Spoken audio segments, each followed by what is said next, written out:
안녕하세요. 네, 정말 기다리다가 여러분들 얼굴 처음으로 지금 뵙고 있습니다. 그래서 오늘 제 마지막 강의가 될 텐데 정말 좋은 마무리가 될 수 있도록 바라는 마음이 있습니다. 그동안 저희가 헬리나 웨인에 대해서 3번, 그리고 시몬 베이유와 도로시 데이에 대한 이야기를 했어요. 그리고 오늘 마지막으로 샤를 드 푸코에 대해서 이야기를 할 텐데요. 사실은 앞에 분들은 제가 그동안 계속 공부를 해왔던 분들이고, 오늘 이야기할 샤를 드 푸코는 아주 깊은 공부를 하지 못했던 분이에요. 그래가지고 특별히 조심스러웠는데 어제 오늘 계속 이런저런 생각을 했어요. 왜 우리 시대의 푸코가 다시 이야기될 수밖에 없는가? 그리고 앞전에 얘기했던 헬리나 웬이나 시몬 베이유나 도로시 데이와 푸코는 어떻게 다른가?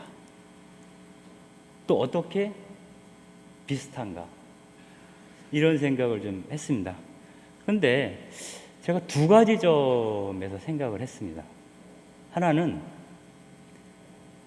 나웬이나 베이유나 도로시 데이나 이 샤를 드 푸코를 보면 모두가 다 공통적으로 아주 외로웠던 사람들이었던 것 같아요. 아주 외로웠던 사람들. 어쩌면은 그 종교적 천재라고 우리가 말할 수 있는 사람들은 다 외로운 건지도 잘 모르겠어요. 헬리나 웨는 주변에 사람들이 많았지만 늘 외롭다고 생각했어요. 그래서 끝없이 전화를 하고 안부를 묻고 또 연락이 안 오면 굉장히 서운해하고 어쩔 줄 몰라 하고 그러던 분이었고, 평생 그렇게 사시다가 또 가셨어요, 갑자기. 그리고 그분은 여러분들이 헬리나 웬의 글들을 보면 알겠지만 굉장히 깊고 아주 다양한 주제들을 다루고 있어요, 헬리나 웬. 그래서 어쩌면 헬리나 웬은 이 뇌를 너무 많이 소진을 해서 일찍 죽지 않았을까? 이런 생각을 했고요. 그리고 시몬 베이유는 나중에 영양실조로 죽죠. 34살에. 그런데 그 사람 같은 경우에는 그 철학자이면서 신비가이면서 동시에 자기 육신을 어떻게 보면 그 예수님처럼 십자가에 못 박는 것처럼 살아봤어요. 자칫 보면 육체를 좀 학대하는 거 아닌가? 이런 생각이 들 정도로. 그래서 죽을 때도 영양실조로 죽었다라는 얘기를 했잖아요. 그래서 육신과 정신을 다 소진했던 사람이 시몬 베이유. 그리고 그런 사람들 옆에는 친구가 많지 않아요. 왜냐하면 너무 힘들거든요, 그렇게 사는 게. 근데 여기에 비해서 도로시 데이 같은 경우는 굉장히 오래 사셨어요. 이분은 좀 더 균형 잡힌. 그런데 그 많은 사람들과 더불어 오랫동안 살아남아서 활동을 했던 도로시 데이조차도 자신의 자서전 제목을 뭐라고 썼냐면 긴 외로움이라는 제목. 자서전 제목이. 그러니까 이 세상 안에서 하느님 앞에 온전히 살아간다는 것은 외로움을 감당할 용의가 있어야 한다라는 거예요. 왜냐하면 사람들이 멋있어 라고 박수 쳐줄 수 있어요, 옆에서. 그런데 박수를 쳐주는 사람과 친구가 되지는 않아요. 오히려 박수를 치는 것보다 도로시 데이 옆에 서서 같이 일하려고 마음먹는 동지들이 있어야 돼요. 동무들이 있어야 돼요. 그 동무들이 있어야만이 외롭지 않을 수 있는데 그런 사람을 찾기가 쉽지 않겠죠, 이런 분들은. 그래서 평생 하느님을 갈망하는 마음만큼 외로웠다라고 느끼는 것 같아요. 그런데 그 중에서 가장 외로운 사람을 한 명 꼽아라 이렇게 얘기를 한다면 샤를 드 푸코예요. 앞으로 푸코에 대한 이야기를 해가면서 계속 확인을 하시겠지만 하나의 팁으로 말씀을 먼저 드리면 6살 때 부모님을 다 잃어버리세요. 돌아가셔요, 이분들이. 그러니까 어려서부터 외롭게 컸어요. 그리고 마지막에 혼자서 은수처에 있다가 괴한들에 의해서 혼자 죽임을 당해요. 참혹하게. 시작과 끝이 고독 그 자체였다. 그리고 후코가 주로 활동했던 공간이 사막이라는 공간이잖아요. 이 사막이라는 공간은 우리가 고독이란 말을 쓴다면 그 고독의 절정을 느낄 수 있는 곳이 곧 사막이라는 공간이기도 하죠. 그래서 이 사람들이 왜 자기 자신을 외로움 가운데 놓아뒀을까? 그리고 그것은 하나님을 따라가려고 하는 사람, 하나님의 뜻을 읽고 그 뜻에 따라서 살려고 하는 사람들은 누구나 다 이 세상에서는 외로울 수밖에 없는 것인가? 이런 질문을 던지게 됩니다. 그런데 어찌 생각하면 우리 초기 교회의 그리스도인들 1세기, 2세기, 3세기 이 당시 그리스도인들은 자기 자신의 신원을 어떻게 이해했냐면 이승에서 우리는 이승을 지나가는 순례자이며 낯선 이방인으로 살아간다 이렇게 얘기했어요. 모든 그리스도인들은 이 세상의 상식과 다른 상식으로 살아요. 삶의 목적이나 가치관, 세계관 이게 달라요. 그래서 늘 이 세상에서는 낯선 사람처럼 자기를 볼 수밖에 없는 거예요.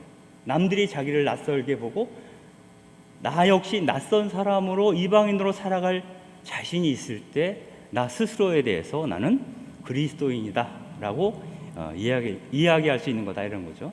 그 어떤 그 정점에 있었던 사람이 바로 샤를드 후코이고요. 이 후코는 아주 오래되지 않은 성인, 아직 희성은 안 됐지만 지난 5월에 기적심사가 통과돼서 곧 희성이 될 거예요. 아주 가까운 어떤 성자, 가까운 시간에 우리가 만날 수 있었던 성자였다라는 점에서도 더 큰 의미가 있다라는 생각이 들고요. 그 다음에 두 번째는 앞서 말씀드렸던 많은 분들, 헬레나 웨이든, 시몬 베유든, 도로시 데이든 이분들에게 굉장히 큰 영향을 주었던 성경 구절이 있어요.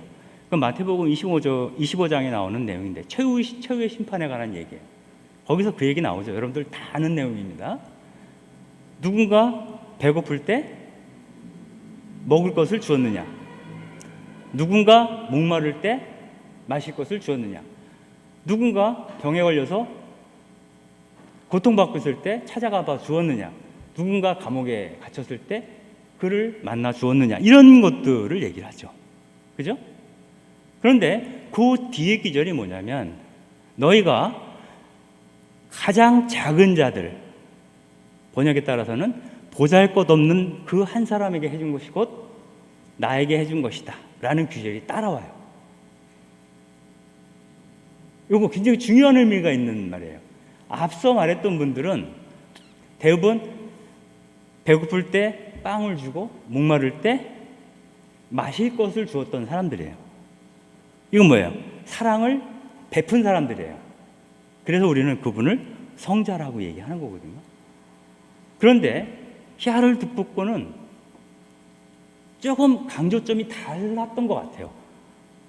오늘 아침에 생각한 거예요. 이게.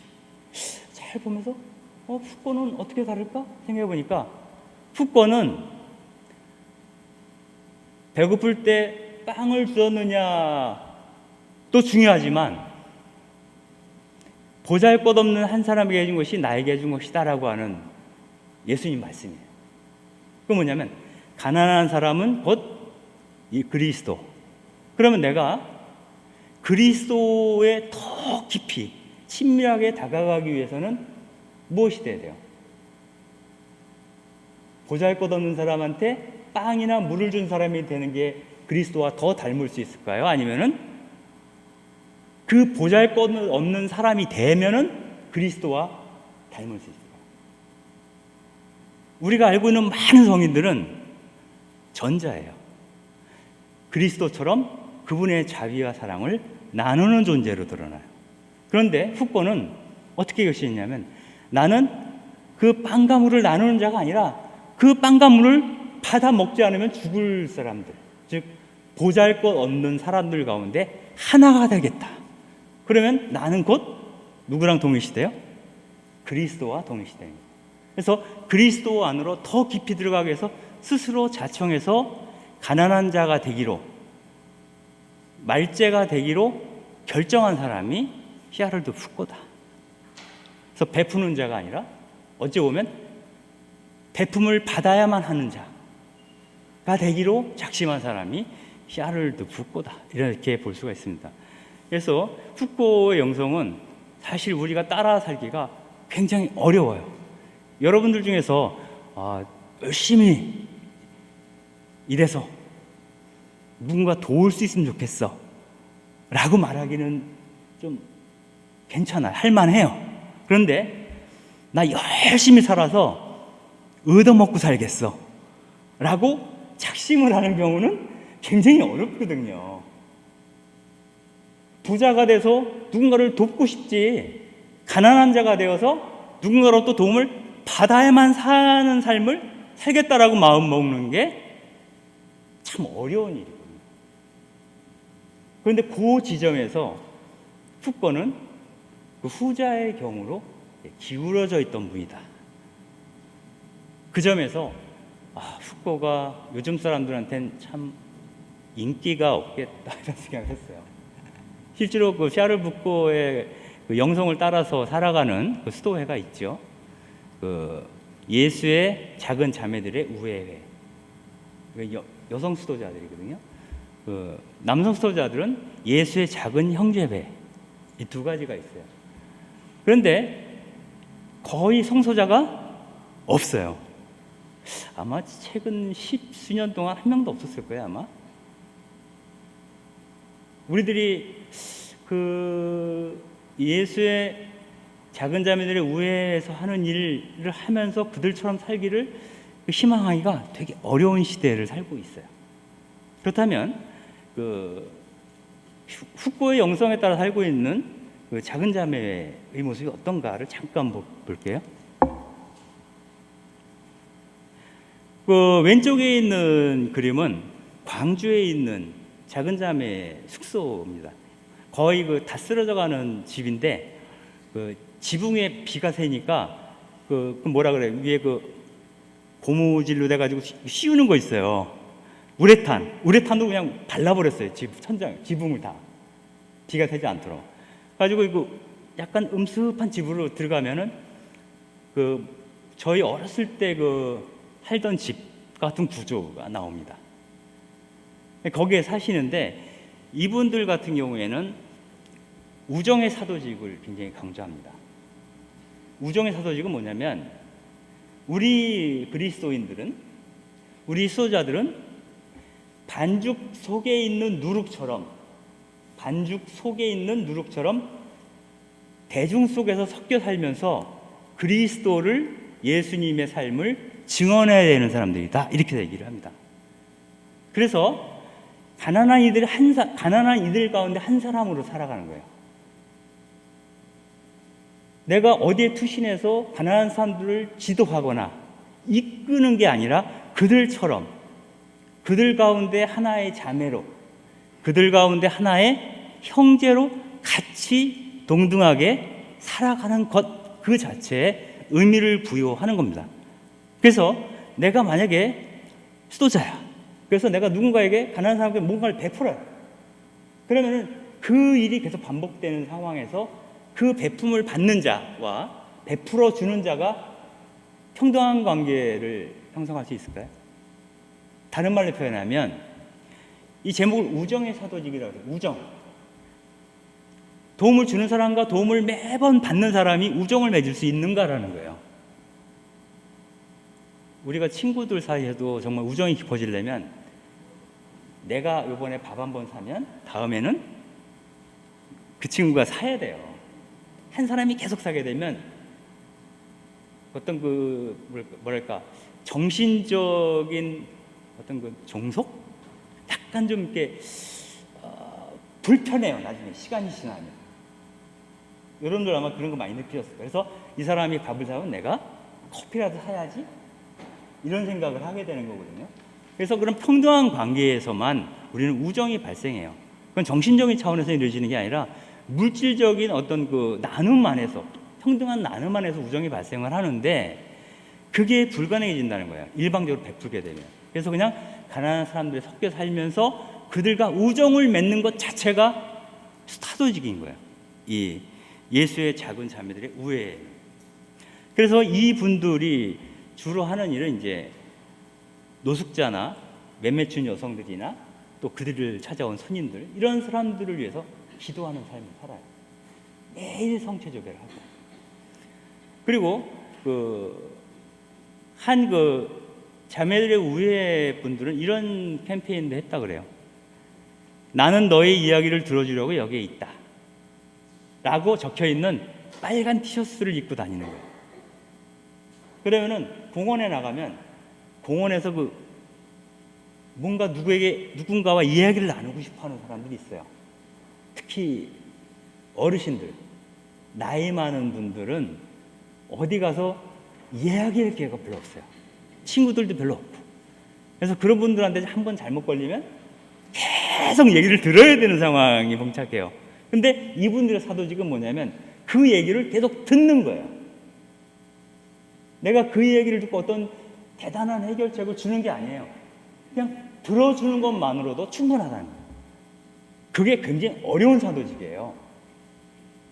그렇지 않나요?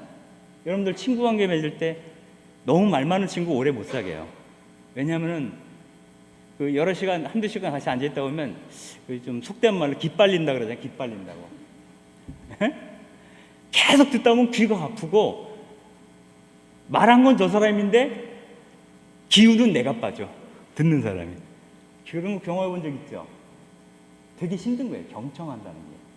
특히 정상적인 대화가 아니라 알코올릭인 사람이 막 중원본 이야기하고 이런 걸 듣는 거라든가, 아니면 자기가 살아온 얘기를 3시간 반에 걸쳐서 태어날 때부터 쭉 역사를 다 얘기하고 있어. 근데 순간에 끊을 수가 없어. 되게 힘들거든요. 근데 이런 것을 들어주는 역할을 하는 것.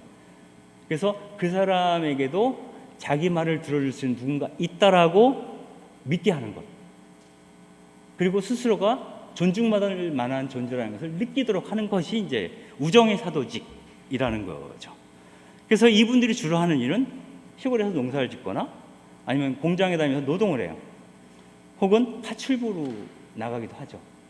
서울 같은 경우에는 예전에 이 수녀님들이 난지도에 살았었죠. 지금은 거기가 이제 지력 발전소인가 뭐 이렇게 가지고 열병합 발전소가 들어섰지만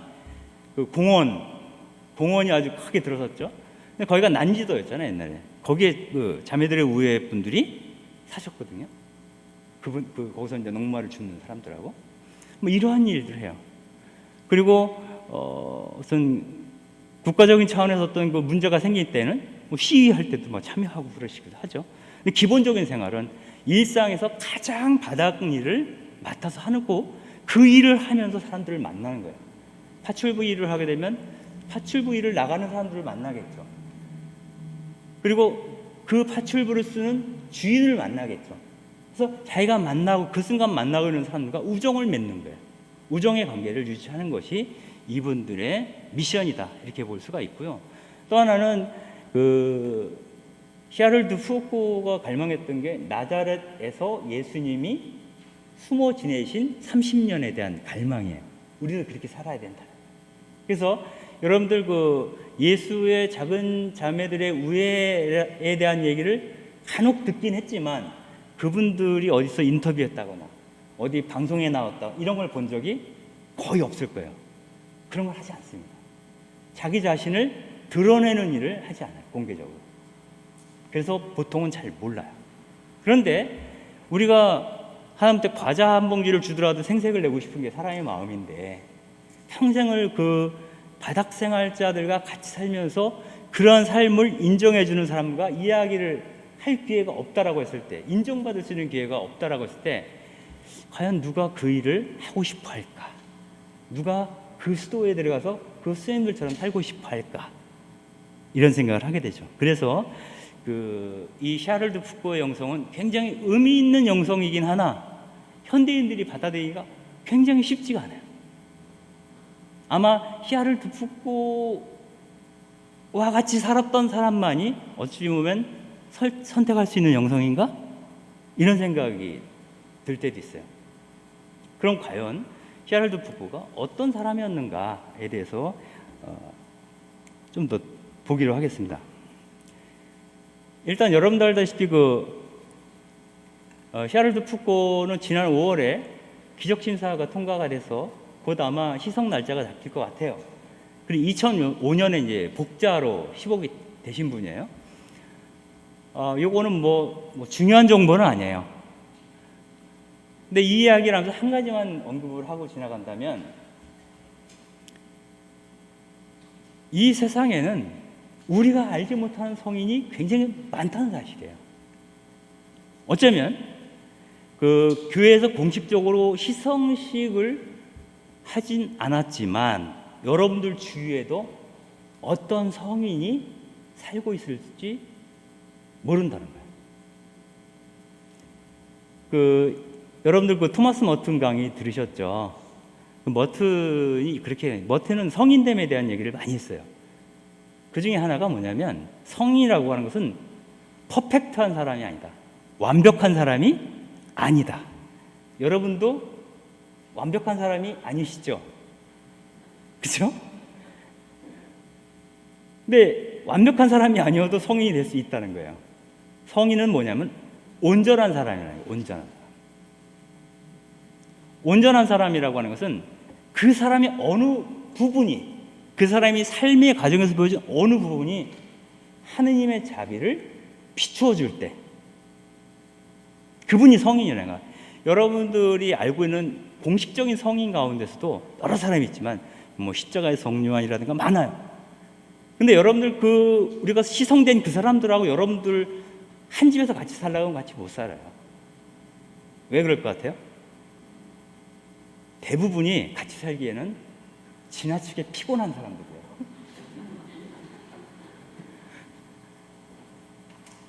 그분이 모두 흠결이 없고 완벽한 사람이 아니라 어떤 부분이 그분을 드러내요.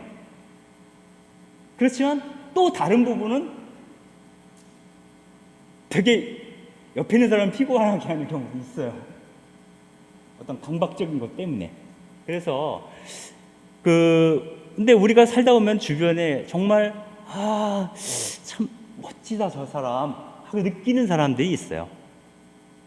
근데 그 사람이 그 순간에 멋지지만 1년 후에 다시 만났을 때는 멋지지 않을 수도 있어요. 그렇다면 성성이라고 하는 것은 한 사람의 일생 처음부터 끝까지를 다 관통해서 이루어지는 게 아니라는 거예요. 어느 순간 그 사람 안에서, 여러분 안에서 성인됨이 발생하는 겁니다. 어느 순간에 전혀 예기치 못한 어떤 좋은 행동을 누군가 했을 때, 그때 성성, 거룩함이 발생하는 거고요. 그게 어느 시기를 거치면서 계속 지속적으로 계속 그 사람의 인격의 한 부분을 형성하게 되면 그런 분들이 보통 성인 품에 오르게 되는 것 같아요. 이 정도로 한 얘기하고 이거 넘어갈게요. 아까 말씀드렸듯이 샤를 푸코는 프랑스 스트라스부르에서 태어났는데요. 6살 때 아버지와 어머니가 5개월 차이로다가 계속 연달아서 돌아가셔요. 그래가지고 외조부한테 맡겨져서 살게 돼요. 그래서 어려서부터 어머니의 사랑, 아버지의 돌봄을 거의 받지 못하고 살게 되는 거죠. 그런 경우에 발생하는 게 이른바 애정결핍이에요. 아버지 없음, 어머니 없음. 굉장히 불안정하죠, 삶이. 아주 좋은 할아버지가 계시고 다른 조카들이 있을지 모르지만 그래도 엄마 아빠랑은 다른 성격이거든요. 그래서 푸코가 마음을 못 잡습니다. 근데 고등학교 들어갈 때 김나지움이라고, 대학을 들어가려면 김나지움을 들어가야 되거든요, 프랑스에서는요. 김나지움을 들어가는데 그게 이제 예수에서 세운 낭시 기숙학교를 들어가게 됩니다. 이 사립학교죠. 근데 그 낭시 기숙학교가 엄격하기로 아주 유명한 학교예요. 그러니까 샤를 푸코 같은 경우는 아버지에게 훈육되지 않았기 때문에 할아버지한테 훈육이 되면 어떻게 됩니까, 보통? 이게 엄격함을 익히는 게 어려워요. 웬만하면 봐주잖아요, 손주들은. 근데 이 예수의 학교가 너무 엄격했던 거예요. 그러니까 거기서 견디지를 못해요. 그리고 학교 공부에도 매력을 못 느껴서 그 성적이 굉장히 부진했다고 그래요. 결국은 그 학교를 뛰쳐 나오게 됩니다.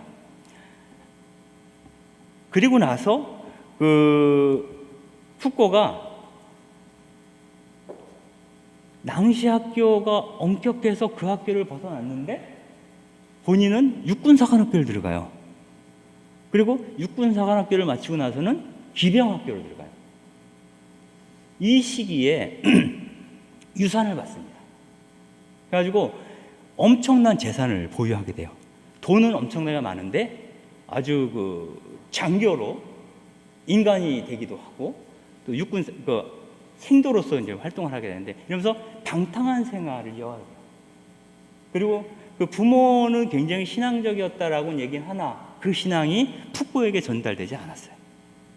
그래가지고 신앙적으로도 굉장히 좌절하고 있었고 자기의 삶을 다스리지 못하는 그런 상황이었고요. 그래서 그 장교로 있으면서도 요리 솜씨가 좋은 그런 정부를 옆에 두고 사람들하고 어울리는데 늘 샴페인을 마시고 그 돈을 창밖으로 돈을 막 뿌렸다 그래요. 그러니까 이 사람은 돈에 대해서도 집착이 없는 거예요, 사실. 그러니까 다시 말씀드리면 이 시기에 샤를 푸꼬의 마음을 잡아줄 수 있는 게 아무것도 없었다는 거예요. 그래서 인간이 되고 나서 알제리 북동부로 파견이 되는데 알제리로 파견될 때에도 미미라고 하는 매춘부가 있어요. 애인이기도 해요. 이 사람을 자기 아내라고 속이고 데리고 다녀요, 1년 동안. 근데 이게 또 나중에 문제가 돼요. 그러니까 어떤 그 도덕관념도 없고 그냥 어떻게 보면 쉬운 말로 될 대로 되라. 그래서 어떤 그 방탕한 삶을 우리가 살았다라고 보통 얘기하는 그런 식으로 살았다는 거고요. 그 사람이 그런 모습들을 보고 사람들이 굉장히 조롱을 하거나 격려를 했겠죠. 그런데 이 사람이 그렇게 그 돈을 물쓰듯이 쓰고 방탕한 생활을 하면 할수록 내적인 공허감은 더욱 깊어졌다라는 거예요. 우리가 마음을 잡는다는 것은 우리가 보통 이렇게 얘기를 합니다. 제가 군대를 갔다 오면 좀 철이 들려나 이런 얘기를 해요. 군대를 갔다 오면 철이 들려나 이렇게 얘기를 해요. 그런데 군대 갔다 와서 철이 든다는 것은 그냥 세상과 세상의 질서에 편입되어가는 과정, 사회화 과정이 이루어질 거야 라는 거거든요. 근데 이런 방식으로 푸꼬는 사회화될 수 있는 사람이 아니었어요. 푸꼬에게 가장 중요한 것은 결핍된 사랑을 채우는 거예요. 부모로부터 받지 못한 그 사랑을 다른 것으로 계속 채워왔던 거예요. 그게 매춘부와의 사랑으로 나타나기도 하고 뭐 방탕한 삶으로 나타나기도 했지만 결국 그것이 채워지지 않았죠. 그래서 그는 늘 어디서나 호쾌하게 웃고 있었지만 사실은 속으로는 울고 있었다라고 이제 전기 작가들은 이야기를 합니다. 결국 그 푸꼬는 이러한 생활 때문에 그 군에서도 미움을 받아요. 가지고 계급을 박탈당했다라고 얘기를 합니다. 그래서 군대를 나오게 되는데 얼마 후에 원래 이 사람이 알제리에 파견되어 있었잖아요. 알제리에서 폭동이 일어납니다. 그러니까 다시 제복을 입고 여기에 출동을 해서 그 소요를 진압을 하는데 의미 있는 지휘관으로서 역할을 수행을 하게 됩니다. 그래서 군에서는 푸꼬가 이런 면도 있네 라고 하면서 좀 인정을 받았다라는 얘기를 합니다. 근데 그 푸꼬가 프랑스 사람이지만 프랑스의 식민지였던 모로코와 알제리 지역을 군인으로서 다녔어요, 처음에는. 그런데 군인으로서 거기에 가서 그 이슬람교도를 무슬림이라고 하죠. 이 무슬림들의 신앙을 보고 굉장히 놀래게 돼요. 그래서 이번엔 아예 군 제대를 하고 사하라 사막으로 들어갑니다. 어떻게? 자기 자신을 유대인 랍비처럼 복장을 하고 유대인 랍비라고 속이면서 이제 그 사막을 돌아다니는 거죠. 그래서 그 사람들을 만나요. 그러면서 그 무슬림 사람들의 신앙, 여러분들 그 우리나라에 들어와 있는 그 파키스탄이라든가 이슬람 쪽에서 온 그 이주 노동자들 아시죠? 그분들은 시간만 되면 아무데나 조그만 돗자리 같은 거 하나 탁 깔고 그냥 절하잖아요. 그죠? 신앙적으로 아주 대단한 사람들이죠. 그래서 그러한 그 이슬람 사람들의 신앙의식을 보고 정말 하느님이 있는 거 아니야? 이런 생각을 하게 돼. 하느님이 있다면 하느님이 있지 않고서야 이슬람 교도들은 알라신이라고 얘기했는데 그게 알라이든 야훼 하나님이든 상관이 없어요. 그 어떤 존재가 있지 않고서야 저 사람들이 저럴 수 있을까? 그리고 굉장히 놀라게 되죠. 그걸 어떻게 표현하냐면 카스티리아의 앙리라고 하는 친구한테 보낸 편지에서 이슬람은 내 안에 깊은 동요를 가져왔다. 신앙, 끊임없는 하느님의 존재 안에서 살아가는 이 사람들을 보며 나는 속세의 일보다 더욱 위대하고 진정한 그 무언가를 엿본 것 같다. 이렇게 얘기를 합니다. 그래서 하느님에 대해서 알고 싶어집니다. 그 사막이라는 훅고가 자기 신앙을 다시 찾아가는 과정에서 발견한 게 두 가지라고 볼 수 있어요. 하나는 무슬림 사람들의 신앙을 보고 너무너무 놀란 거예요. 두 번째는 사막을 통해서 배운 게 있어요. 사막 한가운데서 그 등반가이면서 또 모험가고 유럽 의회의 의원이기도 했던 철학자가 있습니다. 라인홀드 메스너라는 사람인데 이 사람이 내 안의 사막 고비를 건너다 라는 책을 쓴 적이 있는데 이 책에서 그 사막에 대한 얘기를 이렇게 하고 있습니다. 사막은 암석으로 된 산이 수백만 년 동안 부서져서 돌조각과 모래로 바뀐 것이다. 사막의 텅 비어 있음이 우리를 겸허하게 만들고 언제나 경탄하게 만든다. 이것은 혹시 우리 자신 안에 텅 비어 있음, 우리 자신 안에 있는 텅 비어 있는 어떤 것에 대한 경탄이 아닐까? 텅 비어 있는 것은 눈에 보이는 건 사막이지만 그 사막을 보면서 내 안에 있는 그 텅 빈 어떤 부분을 우리는 보고 있는 것이 아닐까? 라고 생각합니다. 모세나 그리스도, 무하마드 이런 종교 창시자들이 다 사막에서 영감을 얻었다는 거죠. 그리고 많은 사람들이 생각을 깊게 하기 위해서는 먼저 사막으로 갔다 이런 얘기를 합니다. 그 사막에서 영적인 기반을 발견했던 가장 대표적인 사람은 사막의 안토니오 성인이죠. 사막의 안토니오 성인. 근데 그 성인 이전에도 모세나 그리스도도 정말 결정적인 순간에는 광야로 나가서 뭔가 회심의 순간들을 갖게 되죠. 예수님이 광야에서 40일 동안 단련 받으시면서 하나님에 대해서 느낀 거 여러분도 아시죠? 그거는 그리고 사막에서 무한성과 영원성에 대한 예감이 우리의 그 제한성과 연약함과 만나게 된다는 거예요. 무한함과 유한함이 만나는 거죠. 즉 사막 한가운데 서 있으면 이 광활한 사막 안에서 나는 아무것도 아닌 존재인 거잖아요. 나의 작음, 정말 큰 것 안에서 나의 작음을 느끼는 거예요. 그리고 그 큰 것이 하느님이시라면 이 작은 것도 굉장히 귀해져요. 왜냐하면 그 큰 것을 이 사막에서 보고 듣고 느끼는 자가 있는데 바로 나 자신이잖아요. 만약 내가 없다면 저 광야가 무슨 의미가 있겠어요? 그 광야를 바라봐주는 내가 있어야 되잖아요. 그래서 나와 무한과 유한이 이 만나는 지점이 바로 사막이다 이런 얘기를 하고 있습니다. 아마 그런 것 속에서 그 훅거가 그 하느님에 대한 감각 이런 걸 느꼈는지도 모르겠어요. 또 다른 식으로 표현하면 이렇게도 얘기를 합니다. 저는 아직 사막을 가보지 못했어요.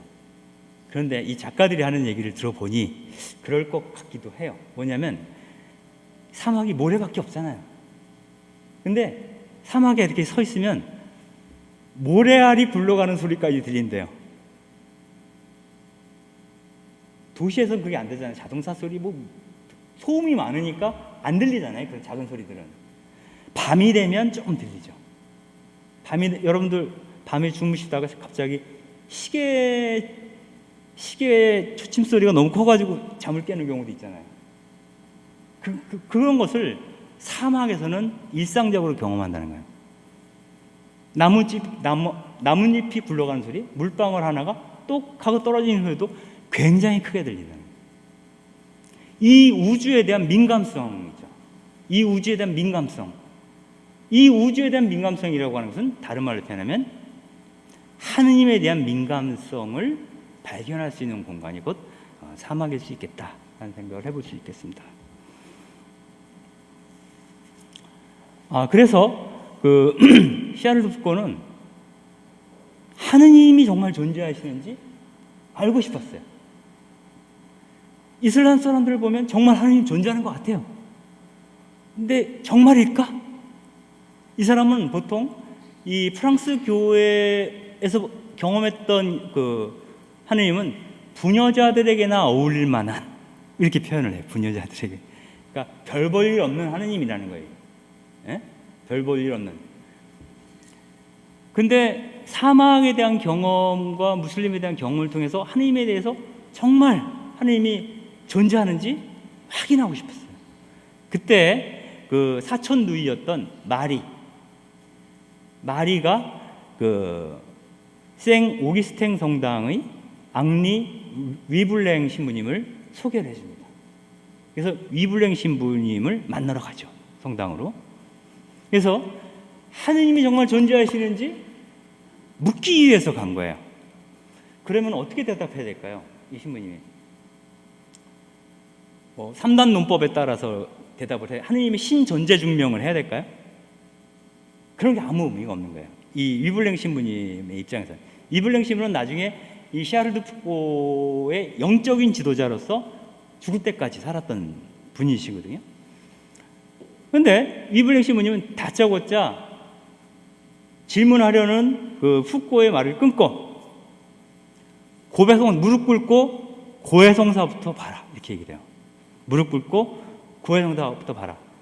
그러니까 이제 처음에 이제 푸코가 받아들이지 않죠. 나는 당신하고 얘기를 하러 하는데 다짜고짜 고해성사를 보라는 게 말이 되는 소리냐? 따졌겠죠. 그러니까 그 위블랭 신부님이 하기 싫으면 가, 이렇게 된 거예요. 근데 어렵게 찾아왔는데 그냥 갈 수는 없는 거예요. 가지고 믿지는 셈 치고 속는 셈 치고 무릎 꿇고 고해성사를 합니다. 고해성사라는 게 뭐예요? 어쩌면은 이 확인한 건 없지만 푸코에게서는 아마도 어쩜 철들고 나서 처음 하는 고해성사일 수 있어요. 근데 그 사람이 철들고 나서 한 일이 뭐예요? 제대로 된 일이 하나도 없었잖아요.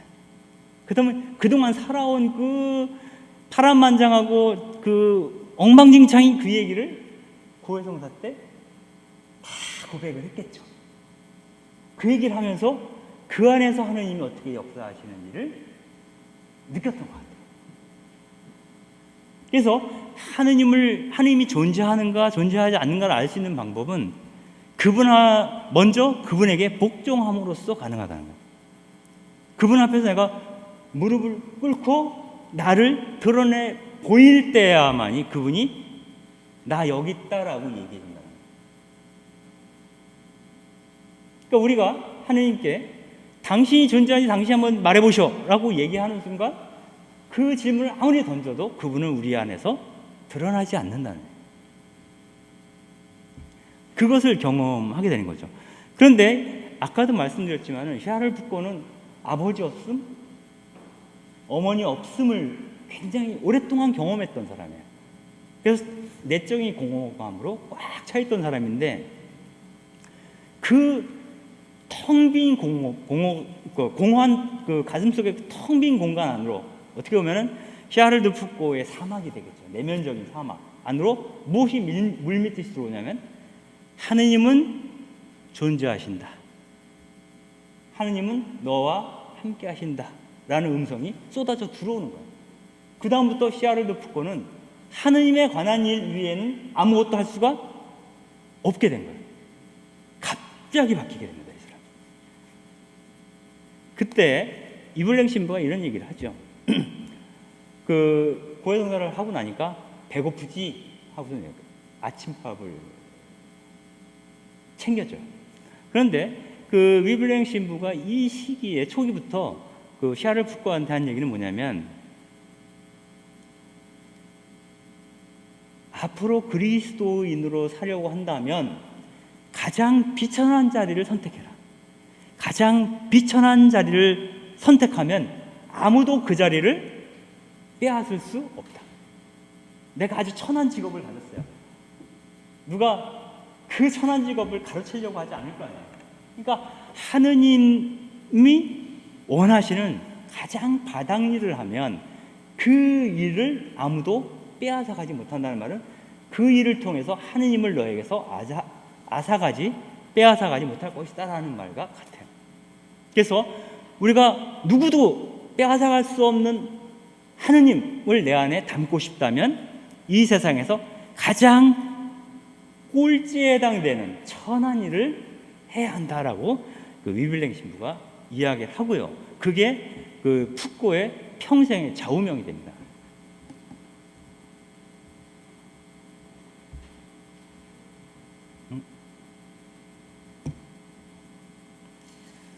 그래서 그 위블랭 신부를 만나고 나서 바로 그분의 소개로다가 프랑스 내제에 있는 노틀담 트라피스트 스토어에 입회를 합니다. 이게 1890년이죠. 트라피스트회는 여러분들 잘 아시죠? 토마스 머튼이 트라피스트회죠. 그죠? 관상 스토어회입니다. 그래서 거기서 생활을 하고 그 다음에 2년 뒤에 첫 서원을 한 다음에 시리아에 있는 아크베 수도원으로 옮깁니다. 그리고 다시 4년 후에 알제리에 있는 스트라우 엘리 수도원이라는 곳으로 옮기게 돼요. 그래서 그 프랑스에 있다가 시리아로 갔다가 다시 알제리로 수도원을 옮기게 돼요.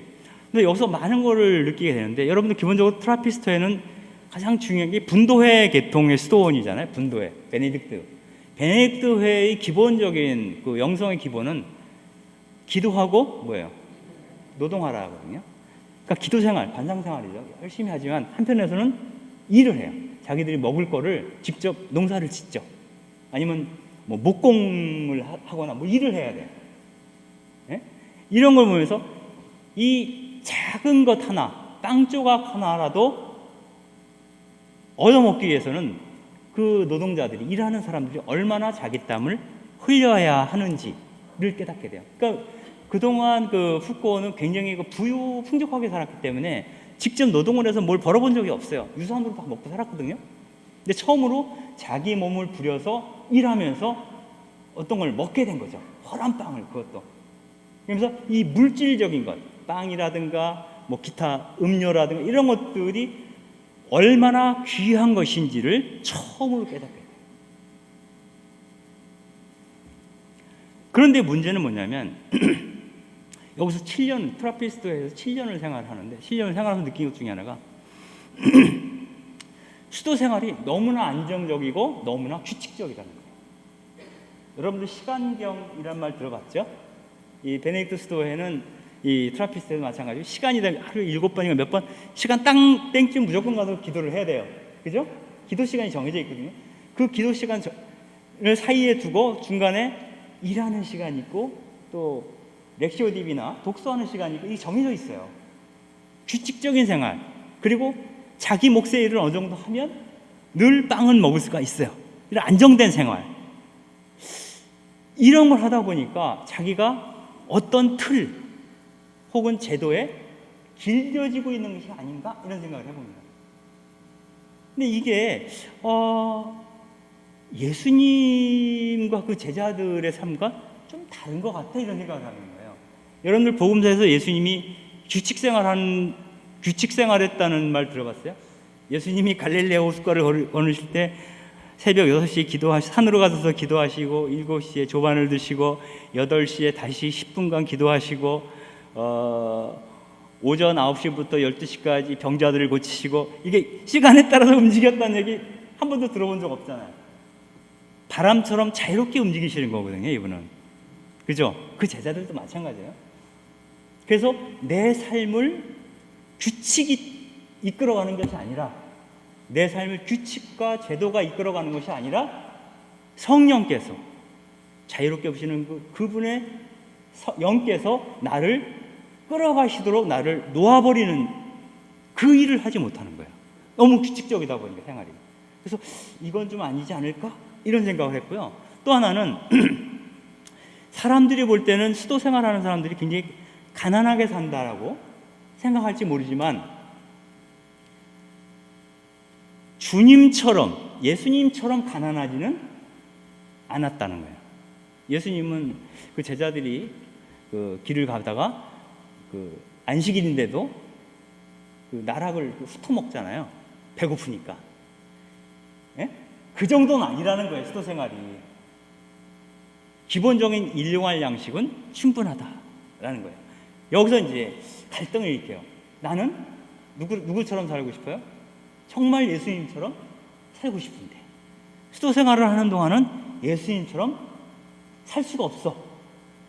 그렇게 살 수 없도록 제도화되어 있어라고 느끼게 된 거죠. 그래서 그동안 공부를 하면서 요한 크리소스톰이라든가 아빌라의 데레사, 십자가의 성령, 이런 사람들 공부를 했지만 별로 감명이 없었어요.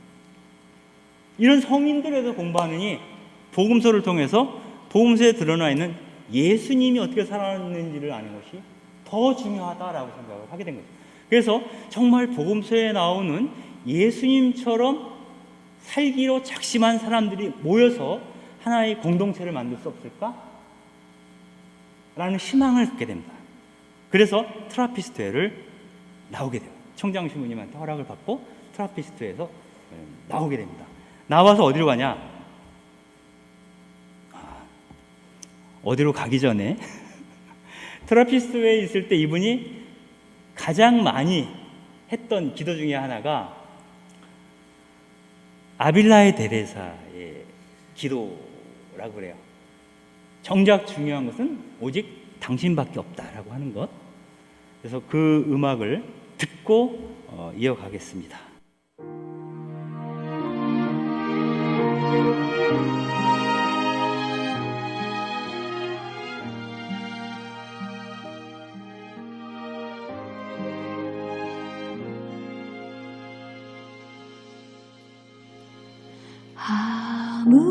아무것도 너를 슬프게 하지 말며, 아무것도 너를 혼란케 하지 말지니.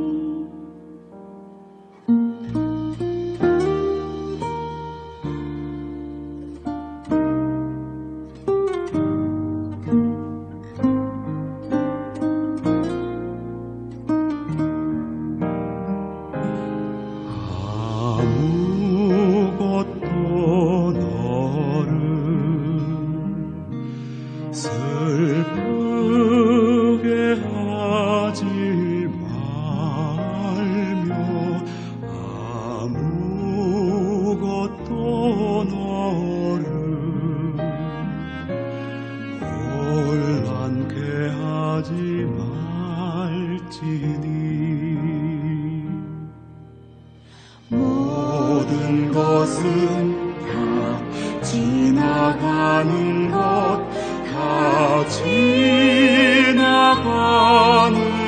것. 오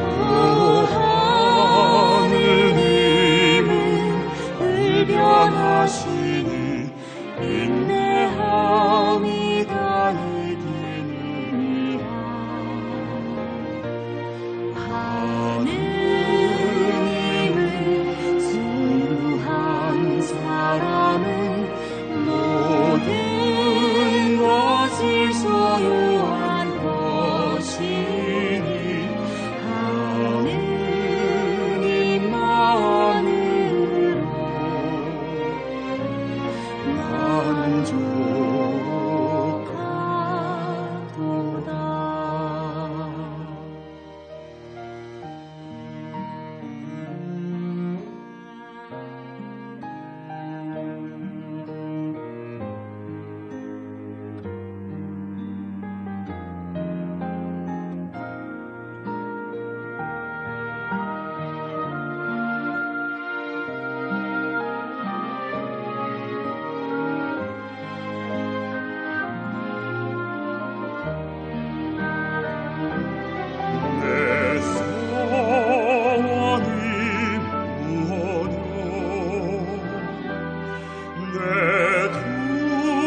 노래 좋죠?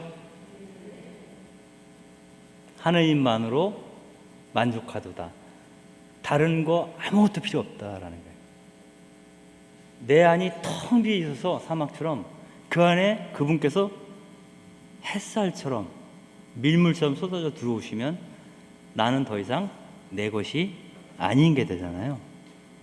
그래서 하나님을 선택하게 되는데, 그래서 선택했던 트라피스토조차도 이 히아롤드 푸코의 입장에서는 받아들이기가 어려웠어요. 이것으로 충분치 않다 이렇게 얘기해요. 보통 우리가 그 콜가타의 마더 데레사에 대한 얘기를 할 때 그 부르심 속의 부르심이라는 표현을 써요. 부르심. 처음에 수녀로 부르셨는데 정말 그 노숙인들을 위해서 평생을 인도서 헌신하라는 새로운 부르심을 또 받잖아요. 수도자로 부르시고 또 그 안에 또 다른 부르심이 있는 거예요. 마찬가지로 히아롤드 푸코 같은 경우도 트라피스토의 그 부르심을 받고 들어갔지만 7년 후에 다시 더 다른, 또 다른 어떤 의미의 부르심을 향해 응답하기 위해서 나자렛으로 갑니다. 그 나자렛에 있는 글라라 수도원에 들어가게 되는데, 거기서는 뭐 번듯한 어떤 뭘 갖고 들어가는 게 아니라 머슴으로 들어가는 겁니다. 그래서 뭐 장 보러 오세요. 그럼 가서 장을 봐오기도 하고, 그 다음에 그 마당을 가꾸는 정원지기 역할도 하고, 그래서 허드렛 일을 하면서 거기서 지내게 됩니다. 그리고 그 마치 나는 머리 누일 돌베개조차 없었다 라고 예수님이 하신 것처럼 돌 하나 베고 나무에서 그냥 자고 그랬어요. 그러니까 일종의 뭐 일부러 고행을 했던 것 같지는 않아요. 그 샤를드 푸코가 고행을 했다는 얘기는 없어요. 그러나 이 세상에 정말 가장 가난한 사람들이 삶이 살던 그 삶의 양식을 그대로 살아내려고 했던 것 같아요. 그래서 아이고 의자에서 그냥 자면 불편하지 않느냐 이렇게 물어보면, 그리스도 역시 십자가 위에서 움직일 수 없을 정도로 불편함을 겪으셨습니다 이렇게 얘기를 했대요. 예수님처럼 살고 싶거든요. 여러분들 이 장의자에 누워 있으면은 조금만 움직거리면 떨어지잖아요. 그러니까 이렇게 겨우 낑겨서 자는 거잖아요. 그 불편함을 느끼면서 십자가 위에서 예수님이 어땠을까라고 생각을 했던 것 같아요. 이분은. 그러면서 이렇게 살려면은 이렇게 산다는 것은 예수님이 나자렛에서 공생활 이전까지 30년 동안 살았던 모습 그대로 나도 살고 싶다라는 것인데, 그분이 가난한 사람들, 나자렛의 가난한 사람들 틈에서 노동자로, 몫으로 일하셨고, 자기를 드러내지 않고 살았던, 숨어 있었던 생활, 은닉된 삶이라고 보통 얘기하는데, 그렇게 살려고 노력을 해야 하는데, 이렇게 살기 위해서는 무엇보다 필요한 게 겸손이라고 얘기를 합니다. 겸손. 왜냐하면 우리가 무언가를 하게 되면 여기에는 두 가지가 있습니다. 하나는 정말 번듯한 일을 하면 뭐 하고 싶어요? 나 이번에 승진했어. 페북에 올려야 되잖아요. 자랑하고 싶죠. 1차적으로는 자기 가족들한테 자랑하겠지만, 가능하면 알릴 수 있는 사람은 다 알리죠. 나 이번에 승진했어 라고 막 지붕에 올라가서 막 소리치고 싶지 않으세요? 그런 자랑질 하고 싶고, 또 하나는 너희들은 그렇게 못 살지, 나도 예수님처럼 정말 찢어지게 가난하게 살고 있어. 가난함을 자랑하는 거예요. 그 사람의 성공을, 자기의 성공을 자랑할 수도 있고, 어떤 사람은 자기의 실패를 자랑하는 사람도 있어요. 어쩌면 그런 것일 수도 있어요. 예수님께서 돌아가실 때 그 상처 있잖아요. 그래서 어떤 경우에는 내 손엔 왜 이 오상이 안 나타나지? 라고 고민하는 수도자도 있을지 몰라요. 만약 생기면 너무 자랑스러운 거잖아요. 예수님처럼 나도 상처가 생겼어. 근데 이 모든 것이 다 겸손하지 않기 때문에 이루어지는 거예요. 그래서 자기를 존재하지 않는 것처럼, 예수님이 나자렛에서 숨어서 드러나지 않은 채 사셨던 것처럼, 우리는 이 세상에서 자기의 존재를 드러내지 않으면서 그림자처럼 살면서 이 세상을 위해서 일할 수 있기를 희망한 사람이 샤를드 푸코였다라고 볼 수가 있습니다. 이 그림은 이제 그 글라라 스톤에서 이 청소하는 거죠. 지금 청소하는 모습이 있습니다.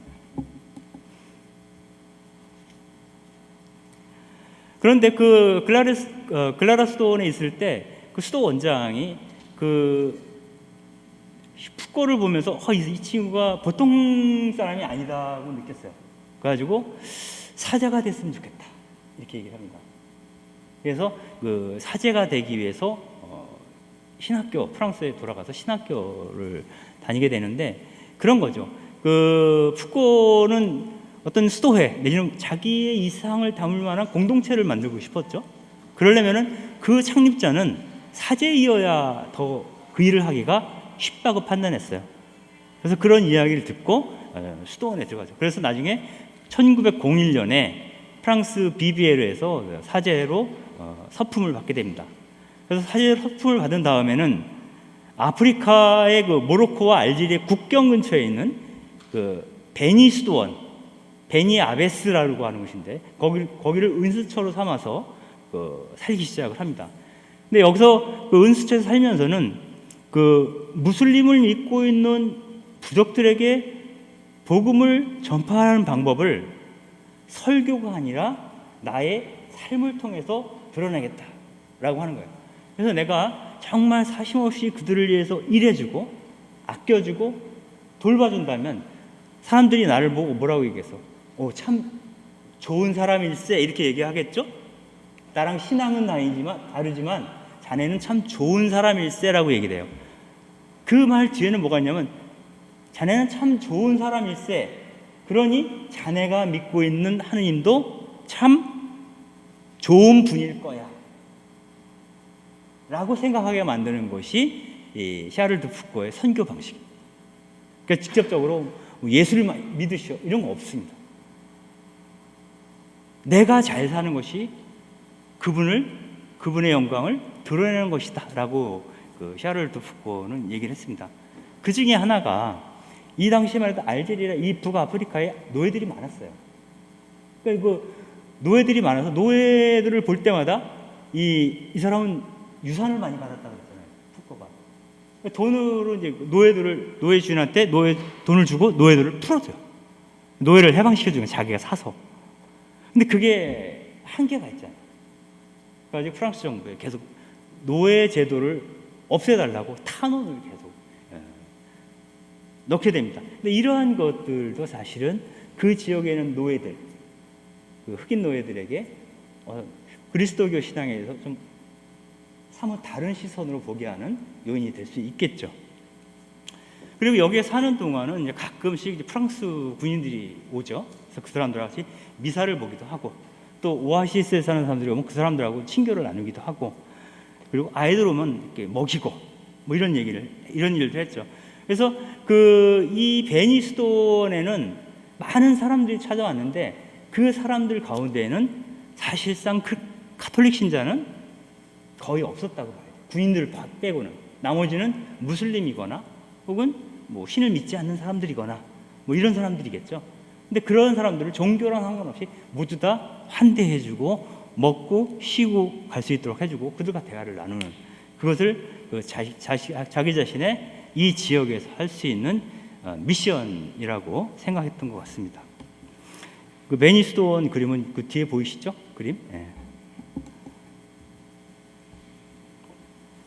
그리고 1905년도에 이때부터 그 1916년까지 죽을 때까지 거의 11년 동안 알제리의 타만라세트 호가르 산, 타만라세트에는 호가르라는 산에 은수처를 마련하고 11년 동안 생활을 하게 됩니다. 이 기간은 여기서 생활하면서 이 푸코가 기대했던 것은 나처럼 살고 싶은 형제들을 모으는 거예요.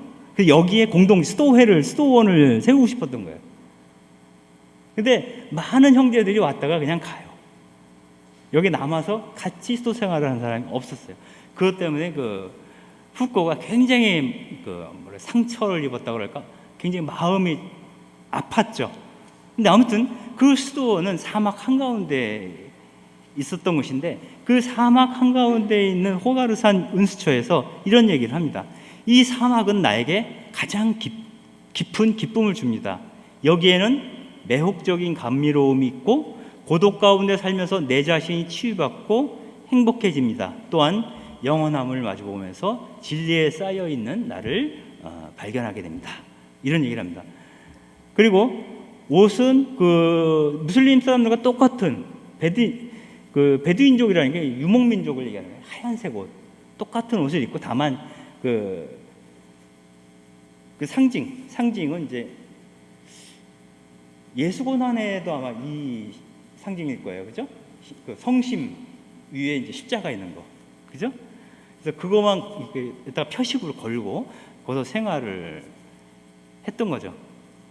그래서 아까 말씀드렸듯이 이렇게 얘기를 합니다. 내 사도직은, 나의 미션은 자비와 따뜻한 마음을 전하는 사도직이어야 한다. 사람들이 나를 보면서 이 사람이 아주 선함으로 그의 종교도 틀림없이 선할 것이다 라고 말할 수 있어야 한다. 사람들이 왜 내가 그렇게 온유하고 선하게 행동하는지 묻는다면 나는 이렇게 대답할 수밖에 없다. 왜냐하면 나보다 더 착한 사람의 종이니까. 나보다 더 착한 사람 누구예요? 예수님이죠. 당신들은 내 주인인 예수님이 얼마나 좋으신 분인지 여러분들이 알았으면 좋겠다 라고 이제 이야기를 하죠. 그리고 여기 있으면서 이 지역에 있는 종족들의 언어가 투아렉어예요. 투아렉족이거든요. 그래서 그 언어와 문화를 배우고 나중에는 그들의 시도 연구해요. 그 책도 쓰고 또 투아렉어 사전을 만드는데 이제 11년 동안 몰입을 하죠. 그래서 그거로 인해서 이제 훈장을 받기도 해요, 나중에. 근데 아무튼 거기서 나름대로 생활하면서 사람들과 상호작용을 일으키면서 자기 스스로는 어떤 관상 생활을 시작을 하게 되는 겁니다. 그렇다면 샤를드 푸코가 이 호가르 산에서 꿈꾸고 있었던 공동체는 도대체 어떤 공동체였을까? 라는 걸 구체적으로 얘기를 해본다면 이 사람이 거기에 있으면서 회원이라고 그래요. 수도회 회원. 규약이죠. 규약의 초안을 작성을 합니다.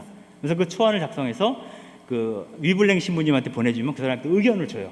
그럼 서로 이제 조율하고 이러면서 이제 그 회원을 만드는데 여기에 따르면 사제이든 평신도든 가리지 않고 작은 소수의 사람으로만 모임을 꾸리는 거예요.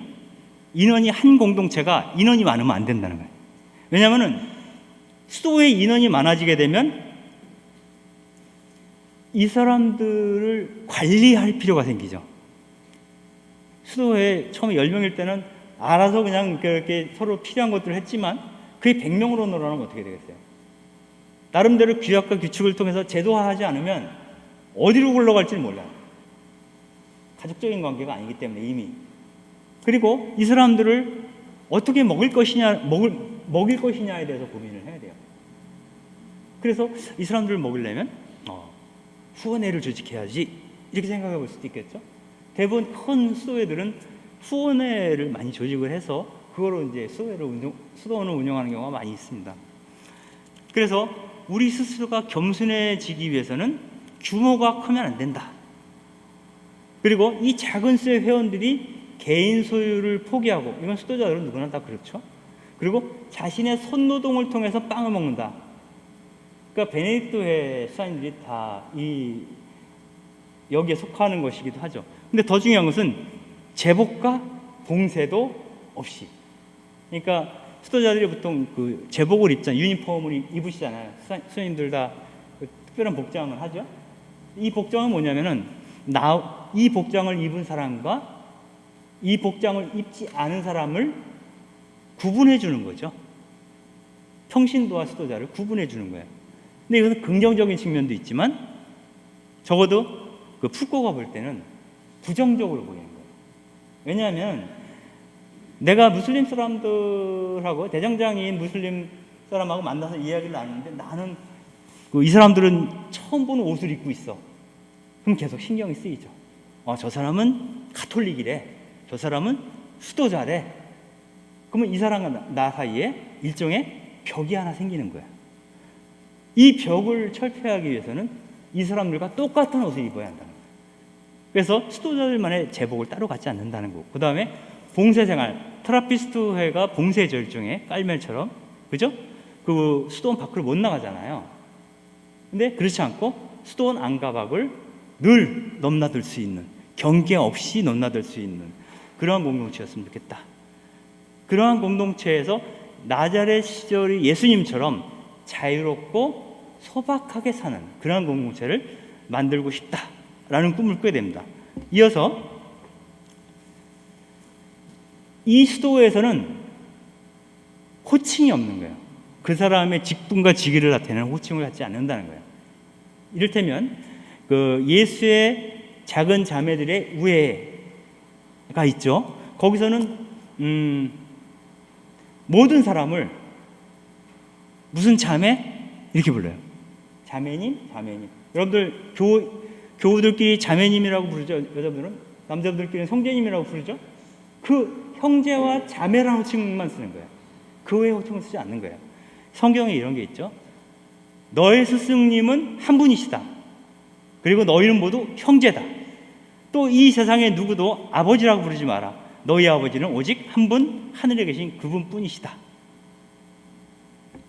예수님이 그런 말씀을, 이 세상에 선하신 분은 아버지 그분 한 분뿐이시고, 또 우리가 스승이라고 불러야 될 분도 오로지 그분뿐이시고, 또 아버지라고 불러야 할 분도 그분뿐이시다. 이렇게 얘기를 해요.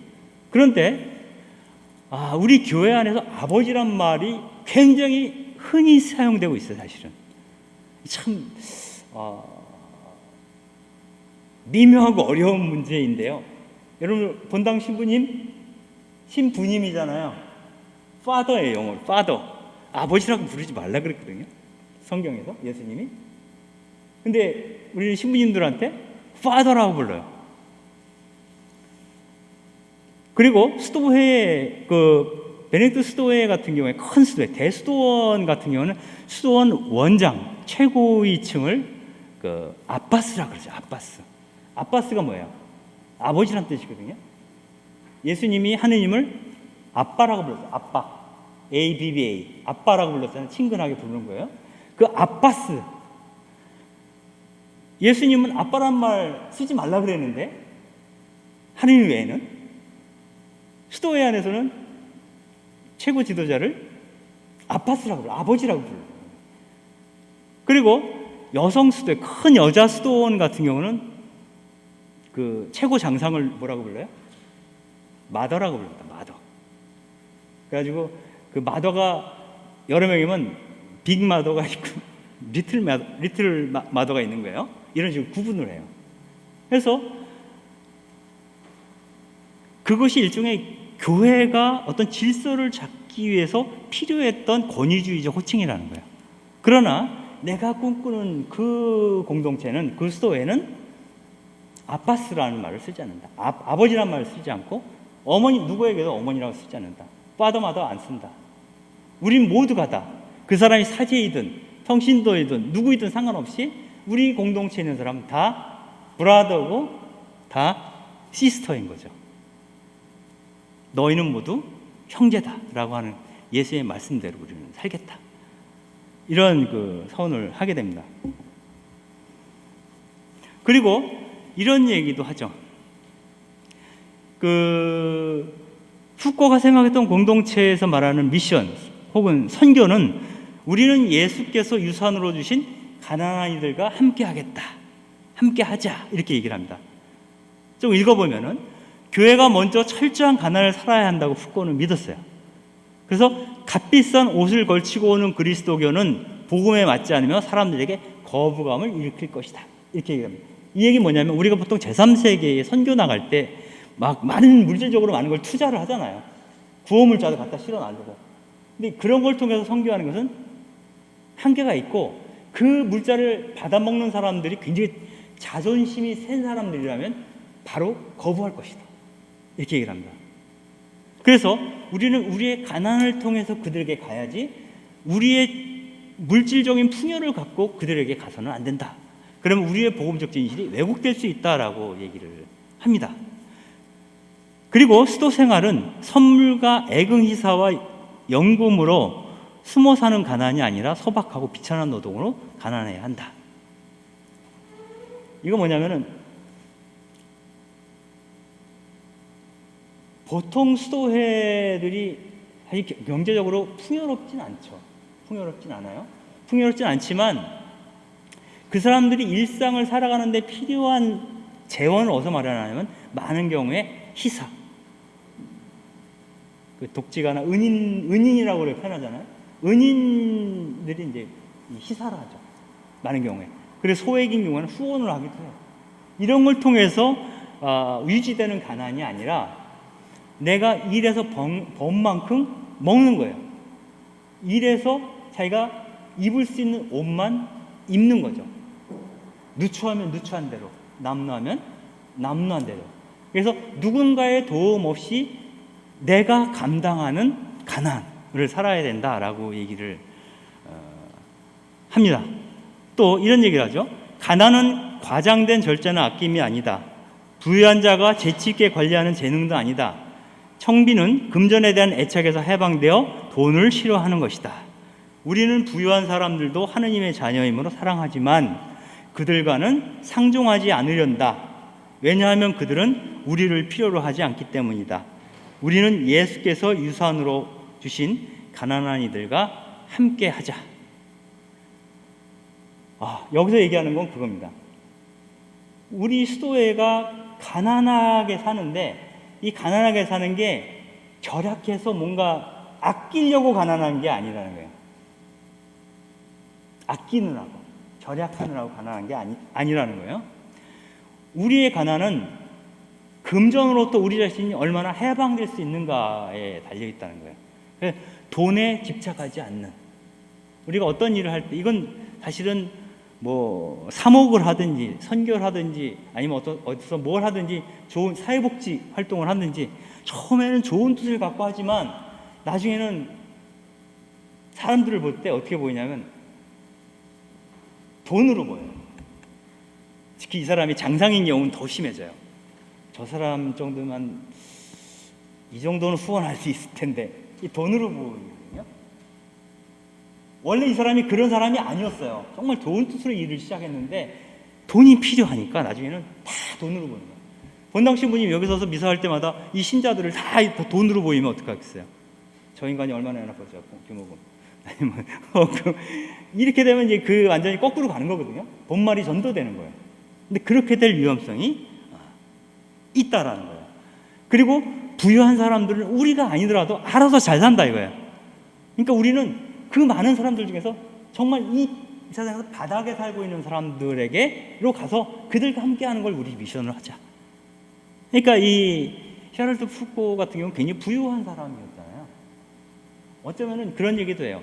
부유했기 때문에 더 이상 여한이 없는 거 아니야? 어? 한번 살아봤으니 여한이 없는 거 아니야? 이렇게 얘기할 수도 있어요. 근데 그거 반은 맞고 반은 틀린 얘기인 거라고 생각해요. 모든 부자가 여한이 없다고 그다음부터 다 접을 수 있는 게 아니거든요. 그렇잖아요. 근데 아무튼 이분 같은 경우는 돈에 사로잡히는 순간 내가 복음으로부터 멀어질 위험성이 있다라고 생각했던 것 같아요.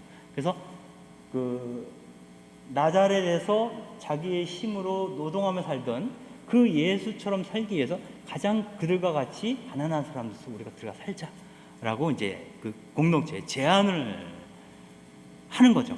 그리고 이렇게 살기 위해서 필요한 것이 아까 말씀드렸던 겸손이다라고 얘기합니다. 겸손한 사람은 자기가 남보다 덜 가졌거나 덜 일을 했다고 열등감을 느끼지 않는다는 거예요. 난 그냥 겸손할 뿐이기 때문에 이 가난을 기쁘게 그냥 받아들이는 거예요. 타인과 자신을 비교하지 않는 삶, 그것이 가능해야 이제 이런 아까 말씀드린 가난한 이들과 함께 가난한 채로 살 수 있다라고 얘기를 합니다. 그리고 그 비유를 뭐랑 연결해서 얘기를 하냐면 구유 위에 누워 계신 아기 예수. 그러니까 구유 위에 놓여 계신 아기 예수라는 게 뭡니까? 이거는 구유에 대한 건 아시지 프란시스코가 처음 시작한 거예요. 우리가 하느님 그러면 굉장히 심판관, 해결사, 대단한 어떤 우리에는 어떤 분으로 생각하기 쉽거든요. 그래서 그런 것이 아니라 하느님은 또 하느님의 아드님이신 메시아는 무력한 아기의 모습으로 우리에게 왔다라는 것을 보여주기 위해서 구유를 만든 거거든요. 그래서 그리스도는 우리가 호되기에 쌓아서 돌봐야 될 어떤 존재인 거예요. 그리스도는 우리가 젖을 먹여야 될 어떤 존재인 거예요. 그리스도는 우리가 따뜻하게 보살펴 줘야 될 어떤 존재인 거예요. 우리는 항상 그리스도가 메시아가 우리를 보살피고 우리에게 먹을 것을 주기를 기대하지만 아시시 프란치스코가 생각했던 메시아는 우리의 돌봄을 요청하시는 분, 나의 손을 기다리시는 분, 나에게 젖을 줘요 라고 쳐다보는 그 아기 예수의 모습 속에서 예수를 얘기하는 것이죠. 근데 그것을 푸꼬도 마찬가지로 그 아기 예수의 모습으로 있는 사람들 가운데에 우리도 있자라고 하는 거예요. 그런데 이러한 이상을 함께 나눌 수 있는 사람들을 모으는 게 너무 힘들었어요. 이런 거 있잖아요. 우리가 다른 건 다 포기할 수 있는데 마지막에 갖고 있는 욕구가 있습니다. 인간의 욕구가 여러 가지가 있지만 그 중에 하나가 명예욕도 있고요. 특별히 인정욕구를 떨어버리는 게 되게 어려워. 나를 좀 알아다오 이런 거 있잖아요. 나를 좀 알아다오. 특히 남자분일수록 더 심하죠. 나 가장이야. 나 좀 대접해줘 이런 거 있잖아요. 예. 근데 샤를드 푸코의 공동체에 들어오게 되면 그런 걸 할 수가 없어요. 나를 내세우는 게 안 되는 거예요. 우리가 이런 거 있죠. 복음서에서 나는 섬김을 받으러 오지 않고 섬기러 왔다 라고 했을 때 샤를드 푸코의 형제들, 작은 형제들은 섬기는 자의 모습으로 많이 있어요. 여러분들 늘 섬기는 자가 뭐예요? 머슴이고 종이잖아요. 노예이고. 노예의 모습으로 살기를 원하는 사람이 많지 않거든요. 내세울 거 아무것도 없고 혹시 내세울 게 있다 해도 숨겨두고 말하지 않는 그러한 은닉된 삶을 살아갈 용의를 갖고 있는 사람이 얼마나 될까?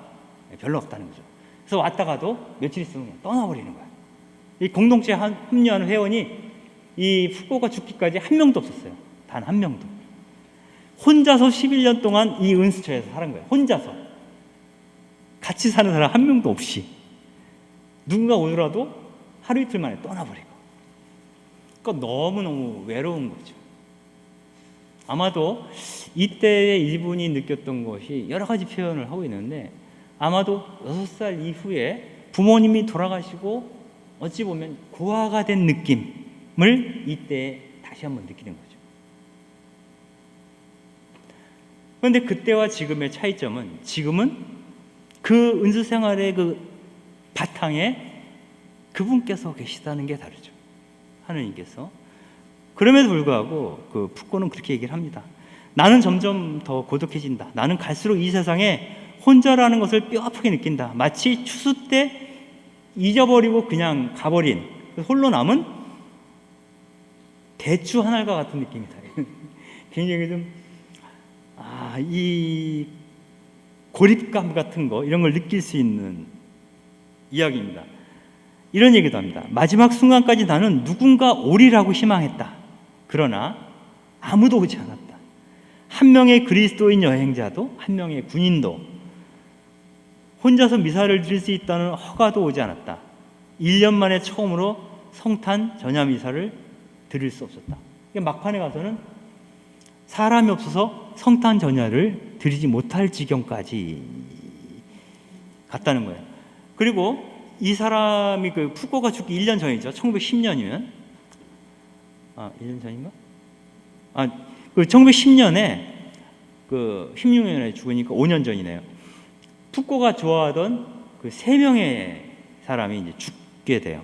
그게 누구냐면 그 지역의 프랑스 전교를 맡고 있는 주교 몬시녀린 게랑 몬시녀리 죽고요. 그다음에 가장 친한 친구가 라크루아 중이라고 이 사람이 장교로 있을 때 같이 우정을 나눴던 분인가 봐요. 그리고 마지막으로 영적 지도자였던 위블랭이 1910년에 죽습니다. 그러면서 이 사람이 더 이상 의지할 데가 없는 거예요. 영적 스승마저도 이제 죽게 되죠. 그래가지고 굉장히 좀 시리에 빠져 있죠. 이렇게 얘기합니다. 외로움이 점점 커진다. 그렇다. 나는 혼자다. 그래도 예수님이 계시니까 라고는 하지만 여전히 다시 바람, 이게 사막에 바람이 부는 것 같은 느낌? 이런 걸 갖고 지내게 됩니다.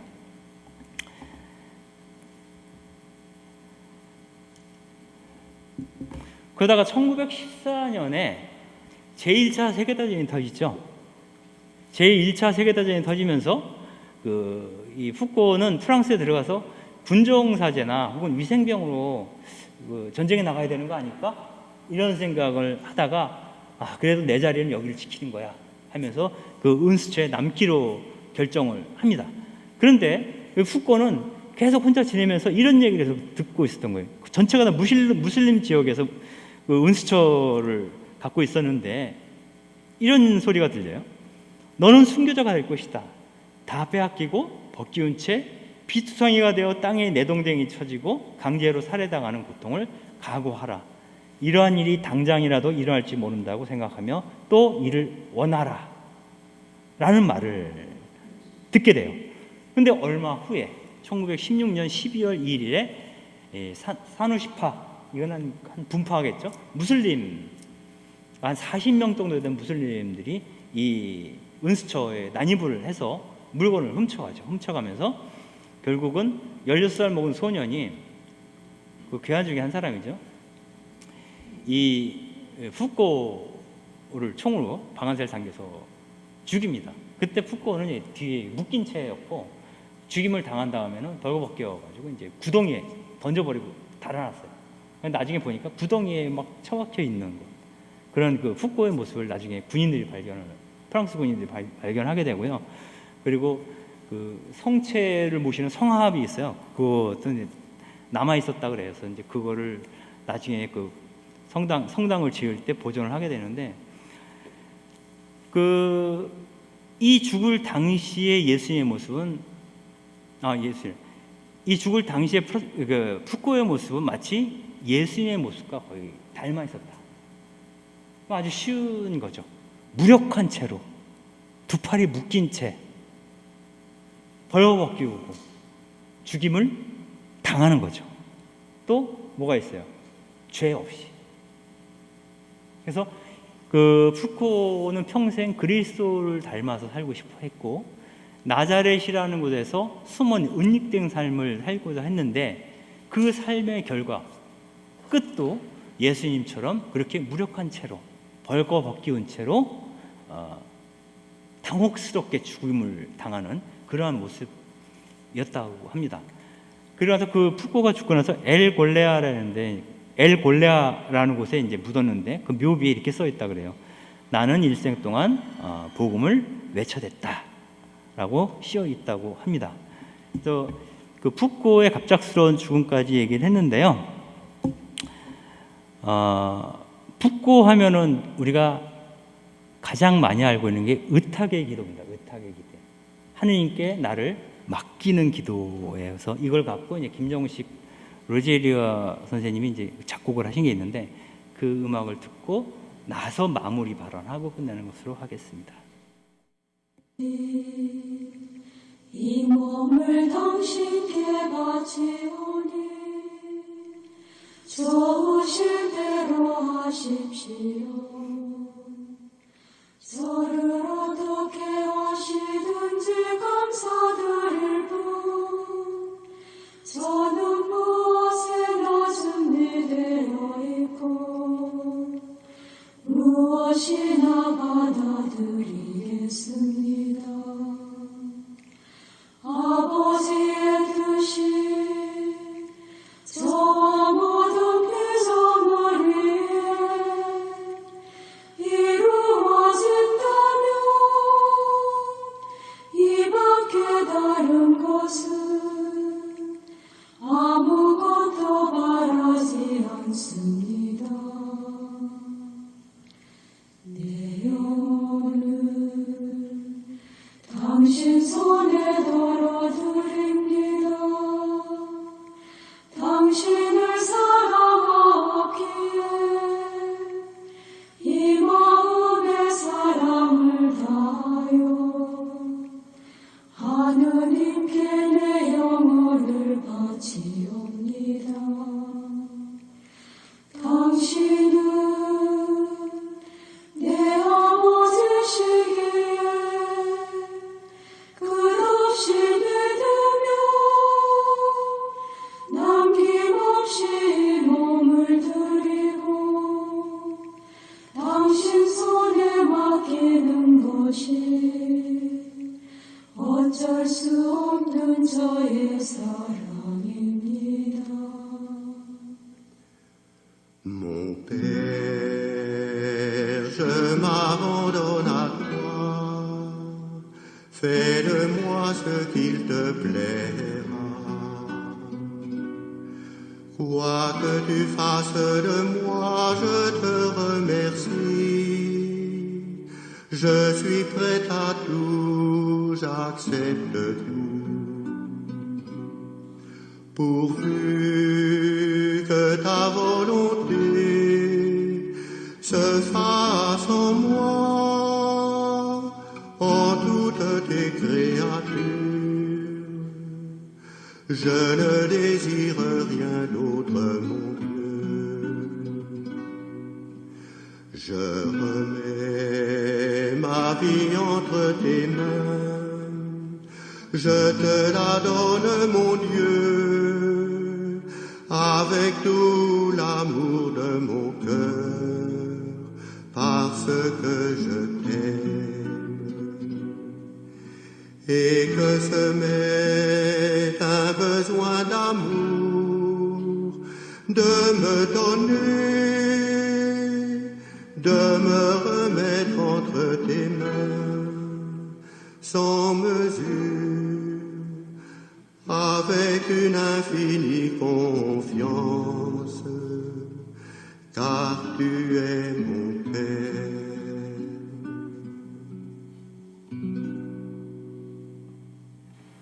요거 읽고 마무리하겠습니다.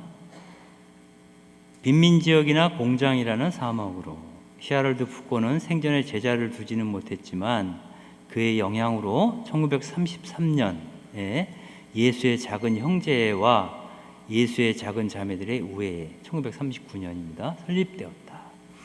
이들에 의해 푸코 신부가 행한 새로운 형식의 관상기도가 널리 알려졌다. 그것은 세속에 살며 실천하는 관상생활로 침묵 중에 가난한 이들의 고통을 나누고 복음의 가르침을 증거하는 사도직이다. 그래서 그들은 빈민지역이나 공장이라는 사막으로 가서 덕과 관상기도의 모범을 통해 그리스도의 현존을 보여주고 있다. 제가 그 푸코의 영성에 대해서 생각하면서 한 가지만 말씀드리고 이제 마무리하겠습니다. 그 카톨릭 역사에서 처음 있는 현상이라고 생각이 들어요. 그건 뭐냐면 히아롤드 푸코의 영성을 따르는 자매회나 형제회는 공간을 뛰어넘어 있다. 즉 여러분들 이분이 가난한 사람들과 함께 가난한 자가 되어서 가난한 이들을 위해서 가야 되니까 가난한 사람들과 함께 살았다라고 얘기를 하지만 그러한 선언을 했던 수도회가 유명한 수도회가 있죠. 가장 대표적인 게 프란치스코 회죠. 보통 우리가 농담 반 진담 반으로 그런 얘기를 해요. 프란치스코 회의 제사는 하느님도 알 수 없다. 엄청난 토지를 갖고 있다는 거예요. 그죠? 그 유럽이든 아담 때 한국도 마찬가지예요. 수도회들이 대부분 굉장히 좋은 유지에 꽤 넓은 토지를 소유하고 있어요. 그런데 히아롤드 푸코의 자매들과 형제들은 자기 소유의 토지가 없어요. 수도원 자체가 없어요. 이분들은 그 산동네에 학고방 같은 방 하나만 있으면 돼. 거기서 매일 아침이면 기도를 하고 일을 나가. 파출부 일을 하든지 공장 일을 하든지 무슨 일을 하든지 하고 나서 저녁에 들어와서 같이 성체 앞에서 조배를 하고 기도하고 그날 생활을 나누죠.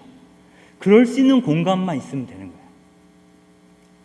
번듯한 수도원이 필요 없어요. 보통 방에 가면은 그런 집들 가면은 방이 한 두세 개 정도 있죠? 그럼 그 중에 한 작은 방은 경당이죠. 이게 두세 사람 앉을 수 있는 경당이에요. 그럼 거기 앉아서 그 감실 놓고 기도하는 거죠. 성체조별을 하는 거. 그래서 공간으로부터 자유로운 수도회. 그게 어떻게 가능할까?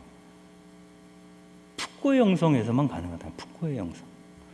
그래서 그 푸코의 영성대로 산다고 하면 수도회에 그렇게 큰 돈이 필요가 없어요. 물론 후원에도 없죠. 이게.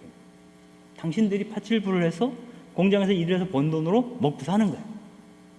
그리고 그 과정에서 만나는 모든 사람과 우정을 맺는 사도직을 수행하는 것이 푸코가 얘기했던 우정의 사도직이죠. 이것은 굉장히 새로운 형태의 어떤 그런 수생활이라는 생각이 들어요. 그러면서 또 한 번 생각할 수 있는 건 뭐냐면, 여기에 모인 우리들이 다 푸코의 형제들일 수도 있겠다 생각이 들어요. 여러분들 오늘 돌아가시면 거처 할 곳 있으시죠? 주무실 때 있죠, 다들? 에? 집이 평수가 몇 평이 되든 상관없이 한 몸 뉘을 곳은 있잖아요. 그럼 거기가 예수의 작은 형제들이나 자매들의 공동체가 되는 거죠. 그리고 우리 가족이 그 형제이며 자매들이에요. 그죠? 우리 아빠, 내 형제죠. 우리 엄마, 내 자매예요. 그렇지 않나요? 하느님 앞에서는 엄마, 아빠, 자식 이거 없어요. 다 하느님 앞에서는 형제이며 자매죠. 그래서 한 가족이 작은 공동체를 이룰 수가 있어요. 그리고 그 공동체를 기반으로 해서 어떻게 이 세상의 어려운 분들, 또 남들이 알아주지 않는 그러한 사람들에게로 가서 그들과 우정을 나눌 수 있을까? 이런 고민을 해볼 수 있겠죠. 여러분들이 꼭 굳이 공장 가서 일을 하지 않아도 돼요. 중요한 것은 여러분이 지금 현재 만나고 있는 사람들, 어디서 누구를 만나요? 그 사람과 정말 하느님에 대해서, 또 복음이 얘기하고 있는 그 내용에 대해서 같이 이야기를 나누거나 꼭 그 얘기를 하지 않더라도 그들과 진실한 우정의 관계를 맺고 있다면 그게 우정의 사도직이죠. 그래서 어찌 보면은 모든 평신도들, 우리가 명실공히한 수도자가 아니더라도 모든 평신도들이 자기 삶의 구체적인 현장에서 복음을 살 수 있도록 독려하는 그러한 영성이 샤를 푸코의 영성이 아닐까. 그리고 샤를 푸코의 영성은 나자렛의 영성이에요. 나자렛은 뭐냐면 예수님이 공생을 하기 이전 사생활, 나자렛 집에서 엄마랑 아빠랑 살 때의 그 영성이에요. 여러분들이 집으로 돌아가시면 만나게 될 그 사람들, 그 형제이며 부모와 자식 간의 그 공동체 안에 있었던 예수님의 영성이에요. 그러므로 누구나 다 살 수 있는 영성이죠.